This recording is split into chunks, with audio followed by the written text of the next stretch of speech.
Chris Brogan. How the heck are you? I'm good. How are you? I am super, thank you. I have to ask you, what are you drinking? That's so funny. I am drinking, it's a peach mango tea kind of a thing by this company called Everly that when you buy 6 of their little packets, they give some to people in Africa or something that have hydration challenges. I love that whole concept of buy one, share one. Yeah, me too. That's awesome. So, I didn't buy it for that, to be truthful. I just like just like the tea. Flavor sounded good, but then I was like, oh, and I'm helping people while I drink a lot. You know, speaking of that, I noticed that one of your products has now buy one, give one to a returning veteran. And yes. We are a military family. My husband retired from the service. My sons are both in the service. I could cry as a mother right now. But I just wanted to say thank you for that. I think returning service members need a different level of support in businesses and people that recognize that, you know. We agree for sure. I think that there's a lot of opportunities that are being missed to help these people that have done something, you know, that you and I maybe couldn't or wouldn't do. And I think it's nice to have the facility to be able to do something. Well, if I could have convinced my sons not to go in, I would have. Yeah, I hear you. What branch? They're both Army. They're both Army. Okay. Yeah. To make it even more fun, are they overseas right now? No, Joshua just graduated from West Point, so he's in school still. Okay. And will go to his first duty station in about 6 months. The baby, you know, they're always going to be my babies, Chris, is 19 at Fort Benning, Georgia, training to be a scout. Oh, boy. Yeah. What a great time of year to be in Fort Benning, Georgia. Really? Well, I just want to thank you so much for your time. My pleasure. This is a series that I'm calling Heart-to-Heart Conversations. And there are certain people I've met that have really just pulled on my heartstrings because I sense a sort of a deep sense of integrity and compassion. And I have 2 really foundational beliefs in my message and in my work. And one of them is that love is a choice, and the second is to live your own life. And you really embody both of those things, in my opinion. Well, thank you. I actually sort of agree, and I also think that they probably relate, don't you think? They do, but it's hard to see that sometimes.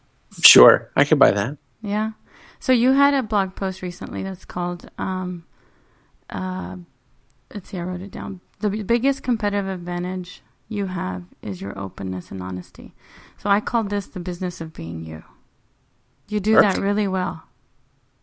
Well, thank you. I appreciate that. You've practiced?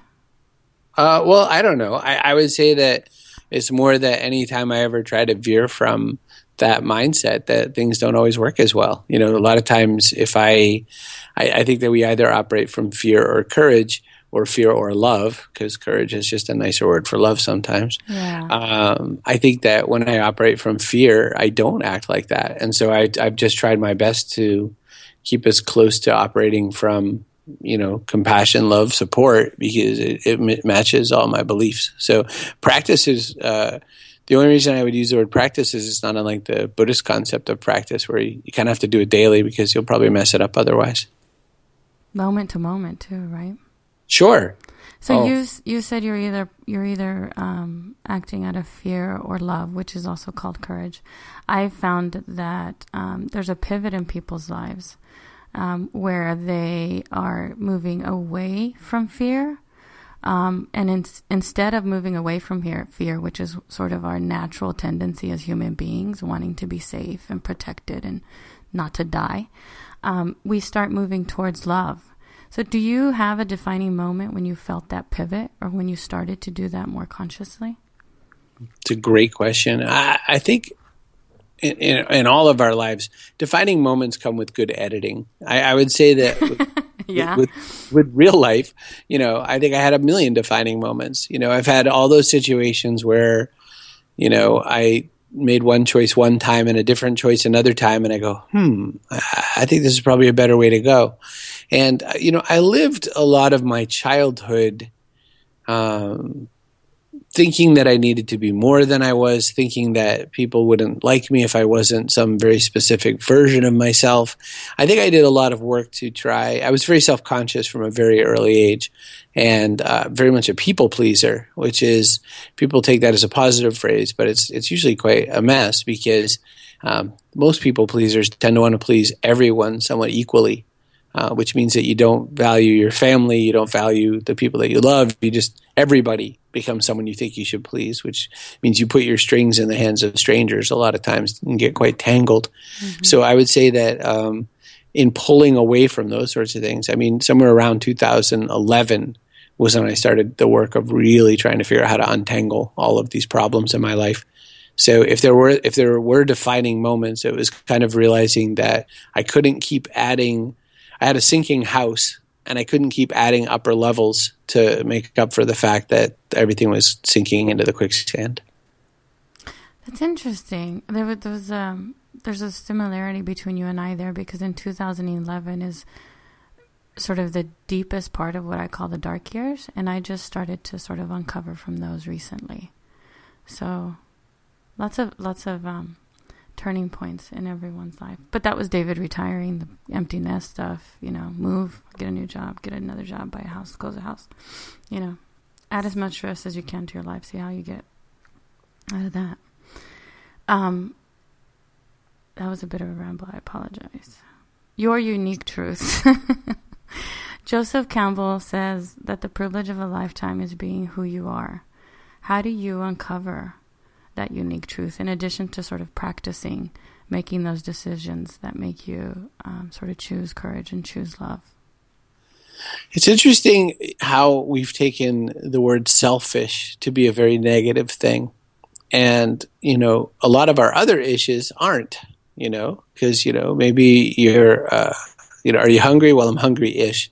I think people who are selfish are people who aren't really good at being themselves yet. And I think that, really once we start going after, those truths that matter most to us, I think that we, I don't know. It's so funny because I think quite often about, what was like, the best day of my life or whatever. And I have very weird connections to that. And one was that I was in Cozumel. It was a really horrible time in my life, to be honest, but I was snorkel diving in Cozumel. So I'm sort of like face down, belly down in the water, looking down like 15 or more feet into just, beautiful waters. And the same day, locals had like brought lobsters in that, with their hands. Like mm-hmm. I'm from Maine, so we trap lobsters. There's a lot of work in getting a lobster to your belly. But these guys just like swam in the water with us and pulled them and cooked them and whatever. And we had Corona, which I think is a horrible beer, but there was tons of it. It was delicious on the homemade guacamole, just like pounded on a rock right in front of us. And, you could just as easily have used a bowl, but the rock made it look so cool. And those moments were when I was willing to be within myself and not think about what was next or what had come before. And I think that that's actually, how I translate for my business as well. It's just, how do I help people kind of do what's next by working harder on what's now? I like that. And when you were talking about the looking down into the depths of the ocean and the water, so many spiritual traditions relate that to our consciousness. So, and being in the moment now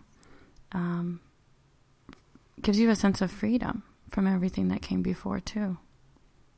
Right. And I think that feeling of just sort of floating, being able to breathe and seeing so clearly, all those three things transcend that actual real moment, and they remind you of kind of the things that you really want in life. I mean, you just want to sort of be untethered. You want to breathe clearly. You want to see clearly. And those are the moments, I think, when we feel our best. And when we are having trouble breathing because we're so nervous, or when we're worried about too many things and everything gets clouded, there's just all these other ways that gets messed up. So I think that there's just a lot of great opportunity for us if we avoid, When we sort of drive into those better moments. With intention. Sure. Yeah. That's what came to mind when you said drive. So I wanted to congratulate you on your recent engagement with Jacqueline. Congratulations.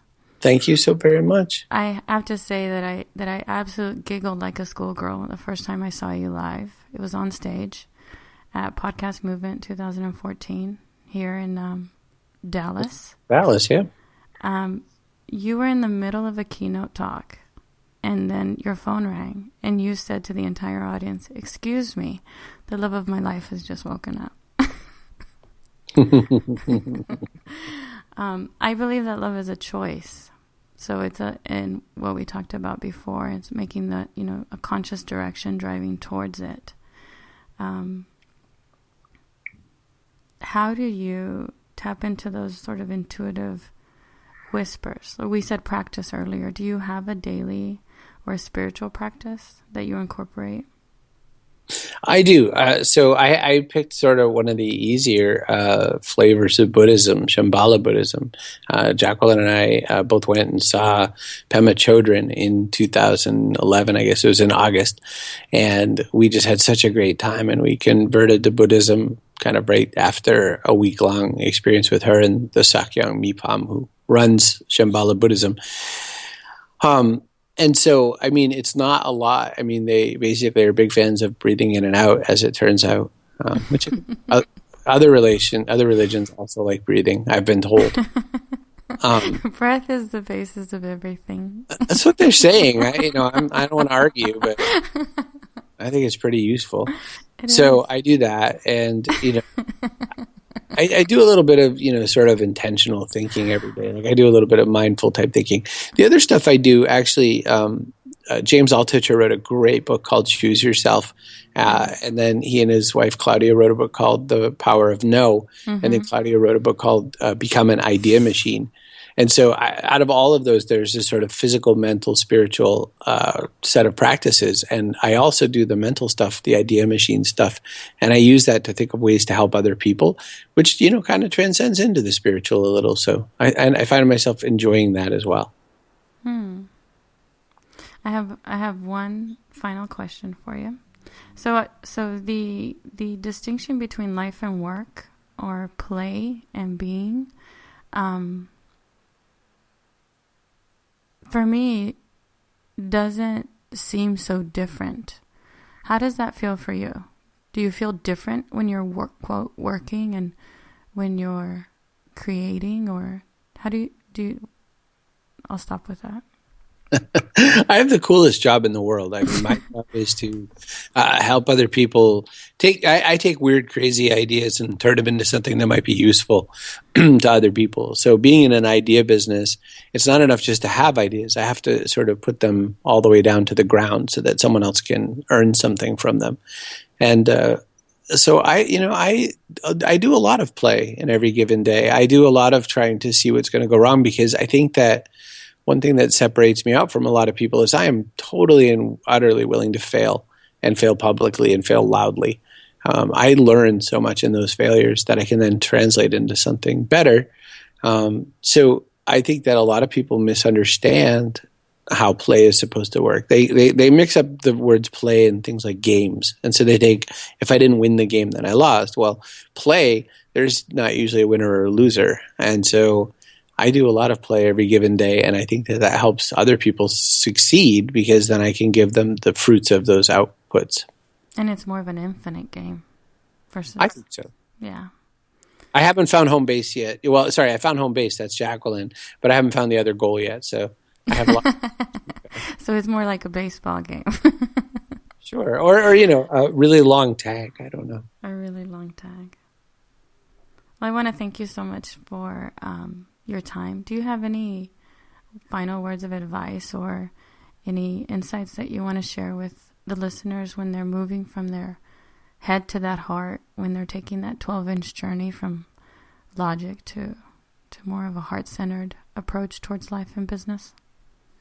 The only thing I want to say is that, I made much more success, wealth, money, and all those things that people are worried about when I started following more from my heart and when I started believing more in people than all the times that I worried about money as a construct and tried to make it work. So all of my success comes from failing and from helping other people and from doing all the things that are emotion-based. And the more I've been myself, the weirder I have been, which is who I am as a weirdo, the more I've succeeded. So I really can vouch for the lifestyle, basically. And the freaks shall inherit the earth. That's the rumor. That's what I've been telling you. Thank you so much, Chris.